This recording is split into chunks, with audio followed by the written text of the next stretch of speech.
Hello friends, welcome back to Janasamaya YouTube channel. ಎಲ್ಲ BPL ration card ಇರುವಂತವರಿಗೆ ರಾಜ್ಯ ಸರ್ಕಾರದ ಕಡೆಯಿಂದ ಒಂದು ಭರ್ಜರಿ ಗುಡ್ ನ್ಯೂಸ್ ಬಂದಿದೆ. ಹೌದು, KH ಮುನಿಯಪ್ಪ ಅವರೇ ಇದ್ರ ಬಗ್ಗೆ ಒಂದು ಅಧಿಕೃತವಾದ ಮಾಹಿತಿಯನ್ನ ತಿಳಿಸ್ಕೊಟ್ಟಿದ್ದಾರೆ.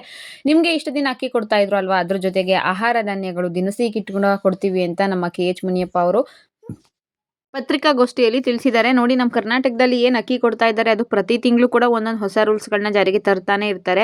ಮೊದಲು ಅನ್ನಭಾಗ್ಯ ಯೋಜನೆ ಅಡಿಯಲ್ಲಿ 10 kg ಅಕ್ಕಿ ಕೊಡ್ತೀನಿ ಅಂದರು. 10 kg ಅಕ್ಕಿ ಕೊಡೋಕ್ಕಾಗಲ್ಲ, 5 kg ಅಕ್ಕಿ ಬದಲಿಗೆ ಒಬ್ಬರಿಗೆ 170 ರೂಪಾಯಿ ಅಂತೆ ಹಣ ಕೊಡ್ತೀನಿ ಅಂದರು. ಅದಾದಮೇಲೆ ಇದೇ ವರ್ಷ 2025 ಫೆಬ್ರವರಿಲಿ ಇನ್ನು ಮುಂದೆ ಪ್ರತಿಯೊಬ್ಬರಿಗೂ ಕೂಡ ನಾವು 10 kg ಅಕ್ಕಿನ ಕೊಡ್ತೀವಿ ಅಂತ ಘೋಷಣೆನ ಮಾಡಿದ್ರು. ಈಗಾಗಲೇ ಆಗಸ್ಟ್ ತಿಂಗಳ ಹತ್ರ ಬರ್ತಾ ಇದ್ದೀವಿ. ಹೊಸ ರೂಲ್ಸು ಮತ್ತೊಂದು ಏನಂದರೆ, ನಿಮಗೆ 10 kg ಅಕ್ಕಿ ನಾವು ಕೊಡೋದಿಲ್ಲ, 5 kg ಅಕ್ಕಿ, 5 kg ಅಕ್ಕಿ ಬದಲಿಗೆ ನಾವು ನಿಮಗೆ ದಿನಸಿ ಕಿಟ್ನ ಕೊಡ್ತೀವಿ ಅಂತ ಹೇಳಿದ್ದಾರೆ. ದಿನಸಿ ಕಿಟ್ಟಲ್ಲಿ ಏನೇನಿರುತ್ತೆ, ಎಷ್ಟೆಷ್ಟಿರುತ್ತೆ ಅದನ್ನು ಕೂಡ ನಾನು ತಿಳಿಸ್ತೀನಿ. ವಿಡಿಯೋನ ಕಂಪ್ಲೀಟ್ ನೋಡಿ, ಎಲ್ಲೂ ಕೂಡ ಸ್ಕಿಪ್ ಮಾಡಬೇಡಿ. ಚಾನಲ್ ಇವತ್ತೇ ಫಸ್ಟ್ ಟೈಮ್ ನೋಡ್ತಿದ್ರೆ ದಯವಿಟ್ಟು ಮಿಸ್ ಮಾಡದೆ ಸಬ್ಸ್ಕ್ರೈಬ್ ಮಾಡ್ಕೊಳ್ಳಿ. ಮುಂದೆ ಕೂಡ ಇದೇ ರೀತಿಯ ಯೂಸ್ಫುಲ್ ಇನ್ಫಾರ್ಮೇಷನ್ಸ್ಗಳನ್ನ ತಿಳಿಸ್ಕೊಡ್ತಾ ಇರ್ತೀನಿ. ಇವಾಗ ಏನು 5 kg ಅಕ್ಕಿ ಕೊಡ್ತಾ ಇದ್ದೀವಿ, ಇನ್ನು 5 kg ಅಕ್ಕಿ ಬದಲಿಗೆ ದಿನಸಿ ಕಿಟ್ನ ಕೊಡ್ತೀವಿ. ಏನಕ್ಕೆ ದಿನಸಿ ಕಿಟ್ ಕೊಡ್ತೀವಿ ಅಂದರೆ, ಒಂದಷ್ಟು ಜನ ಅಕ್ಕಿ ಎಕ್ಸ್ಟ್ರಾ ಬರ್ತಾ ಇದೆ ಅಲ್ವಾ, 100 kg 50 kg ಎಲ್ಲ ಸಿಗ್ತಾ ಇದೆ, ಅದನ್ನೆಲ್ಲ ಮಾರ್ಕೊತಾ ಇದ್ದಾರೆ. ಯಾರು ಬಡವರು ಇರ್ತಾರೋ ಅಂಥವ್ರಿಗೆ ಇದು ತಲುಪ್ತಾ ಇಲ್ಲ, ಯಾರೇ ಶ್ರೀಮಂತರು ಇರ್ತಾರೋ ಅಂಥವ್ರಿಗೆ ತಲುಪ್ತಾ ಇದೆ. ಒಂದಷ್ಟು ಜನ ಇದನ್ನು ಮಿಸ್ಯೂಸ್ ಕೂಡ ಮಾಡ್ಕೊತಾ ಇದ್ದಾರೆ. ಅದಕ್ಕೋಸ್ಕರ ನಾವು ದಿನಸಿ ಕಿಟ್ನ ಕೊಡೋದ್ರ ಬಗ್ಗೆ ಯೋಚನೆನ ಮಾಡ್ತಾ ಇದ್ದೀವಿ ಅಂತ ಹೇಳಿದರು. ಇನ್ನು ದಿನಸಿ ಕಿಟ್ ಬಗ್ಗೆ ಆಗಲೇ ಒಂದೆರಡು ತಿಂಗಳ ಹಿಂದೆ ಇಂದಿರಾ ಕಿಟ್ ಕೊಡುವ ಯೋಜನೆ ಜಾರಿಯಲ್ಲಿದೆ. ಈ ರೀತಿಯಾಗಿ ನಾವು ಒಂದು ಯೋಚನೆನ ಮಾಡ್ತಾ ಇದ್ದೀವಿ.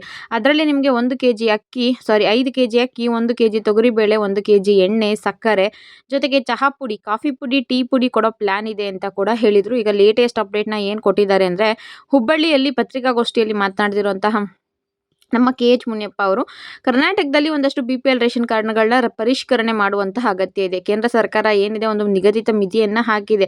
ಅದಕ್ಕಿಂತ ಹೆಚ್ಚಾಗಿ 17 ಲಕ್ಷಕ್ಕಿಂತ ಹೆಚ್ಚಿನ ರೇಷನ್ ಕಾರ್ಡ್ಗಳು ನಮ್ಮಲ್ಲಿ ಚಲಾವಣೆಯಲ್ಲಿ ನಡೀತಾ ಇದೆ. ಸೊ ಈ ಮಿತಿಯನ್ನು ನಾವು ಹೆಚ್ಚಿಸಬೇಕು ಅಂತ ಕೇಂದ್ರ ಸರ್ಕಾರಕ್ಕೆ ಮನವಿ ಕೂಡ ಮಾಡ್ಕೊಂಡಿದ್ದೀವಿ. ಅದು ಏನಾಗುತ್ತೋ ಮುಂದೆ ನೋಡಬೇಕು. ಹೀಗೆ ನಾವೀಗ ಅನಾವಶ್ಯಕವಾಗಿ ಒಂದಷ್ಟು ಜನ ರೇಷನ್ ಕಾರ್ಡ್ಗಳನ್ನ ಇಟ್ಕೊಂಡಿದ್ದಾರೆ. ಅವರೆಲ್ಲರೂ ಕೂಡ ಎಕ್ಸ್ಟ್ರಾ ಅಕ್ಕಿ ಬರ್ತಾ ಇದೆ, ಅದನ್ನೆಲ್ಲ ಮಾರ್ತಾ ಇದ್ದಾರೆ. ಒಂದೇ ಕುಟುಂಬದಲ್ಲಿ ಬೇರೆ ಬೇರೆ ಹೆಸರಿಂದ ಎರಡೆರಡು ರೇಷನ್ ಕಾರ್ಡ್ ಮಾಡಿಸ್ಕೊಂಡಿದ್ರೆ ಇನ್ನೊಂದು ಕಡೆ ಬಡವರಿಗೆ ಈ ಸಹಾಯ ತಲುಪ್ತಾ ಇಲ್ಲ. ಅದಕ್ಕೋಸ್ಕರ ಅನಾವಶ್ಯಕವಾಗಿ ಯಾರ್ಯಾರು ಸಬ್ಸಿಡಿಗಳನ್ನ ಯೂಸ್ ಮಾಡ್ಕೊತಾ ಇದ್ದಾರೋ ಅಂಥವ್ರೆಲ್ಲರದ್ದು ರೇಷನ್ ಕಾರ್ಡ್ನ ಡಿಲೀಟ್ ಮಾಡ್ತೀವಿ. ಹಾಗೆ ಈಗ ರೇಷನ್ ಕಾರ್ಡ್ ಏನು 10 kg ಅಕ್ಕಿ ಕೊಡ್ತಾ ಇದ್ದೀವಿ, ಅದನ್ನು ಮುಂದಿನ ದಿನಗಳಲ್ಲಿ ನಿಮಗೆ 5 kg ಅಕ್ಕಿ ಬದಲಿಗೆ ತೊಗರಿಬೇಳೆ ಮತ್ತು ಎಣ್ಣೆ ಕೊಡುವಂತಹ ಯೋಚನೆಗಳು ಕೂಡ ನಡೀತಾ ಇದೆ. ಸರ್ಕಾರದ ಮಟ್ಟಿಗೆ ಈ ರೀತಿಯಾದ ಒಂದು ಚಿಂತನೆಗಳು ನಡೀತಿದ್ದು, ಆದಷ್ಟು ಬೇಗ ಇದ್ರ ಬಗ್ಗೆ ಲೇಟೆಸ್ಟ್ ಮಾಹಿತಿಯನ್ನು ನಾನು ತಿಳಿಸ್ಕೊಡ್ತೀನಿ. ಅಂದರೆ ಇದ್ರ ಬಗ್ಗೆ ಏನು ಫೈನಲ್ ಡಿಸಿಷನ್ ಆಗುತ್ತೆ, ಯಾವ ಮಂತಿಂದ ಕೊಡ್ತೀವಿ ಏನು ಅನ್ನೋದನ್ನ ನಾನು ಮುಂದಿನ ದಿನಗಳಲ್ಲಿ ನಿಮಗೆ ತಿಳಿಸ್ಕೊಡ್ತೀನಿ ಅಂತ ಹೇಳಿದ್ದಾರೆ. ಹಾಗೆ ರೇಷನ್ ಕಾರ್ಡ್ದು ಒಂದು ಶಾಕಿಂಗ್ ನ್ಯೂಸ್ ಕೂಡ ಕೊಟ್ಟಿದ್ದಾರೆ.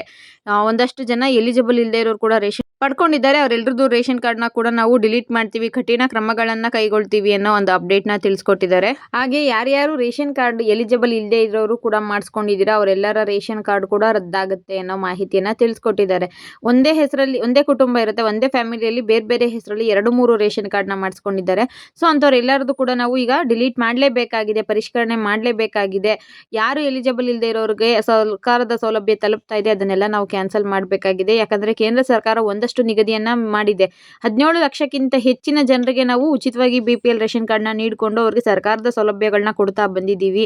ಈಗ ಒಂದು ಕಡೆ ಕೇಂದ್ರ ಸರ್ಕಾರದವರು ಅದನ್ನು ಹೆಚ್ಚಿಗೆ ಮಾಡಬೇಕು, ಏನು ಲಿಮಿಟ್ ಇಟ್ಟಿದ್ದಾರೆ ಅದನ್ನು ಹೆಚ್ಚಿಗೆ ಮಾಡಬೇಕು, ಅಥವಾ ನಮ್ಮಲ್ಲಿ ರೇಷನ್ ಕಾರ್ಡ್ ಯಾರು ಎಲಿಜಿಬಲ್ ಇಲ್ಲದೆ ಇರೋರು ಇರ್ತಾರೋ ಅವರೆಲ್ಲರದ್ದು ಕೂಡ ನಾವು ಕ್ಯಾನ್ಸಲ್ ಮಾಡಲೇಬೇಕಾದಂತಹ ಸ್ಥಿತಿ ಅಂತ ಹೇಳಿದ್ದಾರೆ. ಹಾಗೆ ಮುಂದಿನ ದಿನಗಳಲ್ಲಿ ಸರ್ಕಾರ ಎಣ್ಣೆ ಮತ್ತು ತೊಗರಿ ಬೇಳೆ, ಸಕ್ಕರೆ ಇದನ್ನು ಕೊಡೋದ್ರ ಬಗ್ಗೆ ಚಿಂತನೆಯನ್ನು ಮಾಡ್ತಾ ಇದೆ. ಆದಷ್ಟು ಬೇಗ ಅದು ತ್ವರಿತಗತಿಯಲ್ಲಿ ಕಾರ್ಯಪ್ರಗತಿಗೆ ಬರುತ್ತೆ. ಅದ್ರ ಬಗ್ಗೆ ಮುಂದಿನ ದಿನಗಳಲ್ಲಿ ನಾನು ಕಂಪ್ಲೀಟ್ ಇನ್ಫಾರ್ಮೇಷನ್ನ ತಿಳಿಸ್ಕೊಡ್ತೀನಿ ಅಂತ ಕೂಡ ಮಾಹಿತಿಯನ್ನು ಹೇಳಿದ್ದಾರೆ. ಇದಿಷ್ಟು ಇವತ್ತಿನ ವಿಡಿಯೋ ಆಗಿತ್ತು. ಈ ವಿಡಿಯೋ ಇಷ್ಟ ಆಗಿತ್ತು ಅಂದರೆ ಒಂದು ಲೈಕ್ ಮಾಡಿ, ಶೇರ್ ಮಾಡಿ, ಮಿಸ್ ಮಾಡದೆ ಸಬ್ಸ್ಕ್ರೈಬ್ ಮಾಡ್ಕೊಳ್ಳಿ. ಇಲ್ಲಿವರೆಗೂ ವಿಡಿಯೋ ನೋಡಿದ ಪ್ರತಿಯೊಬ್ಬರಿಗೂ ಕೂಡ ಧನ್ಯವಾದಗಳು. ಇದೇ ರೀತಿ ಚಾನಲ್ಗೆ ಸಪೋರ್ಟ್ ಮಾಡ್ತಾ ಇರಿ. Thank you.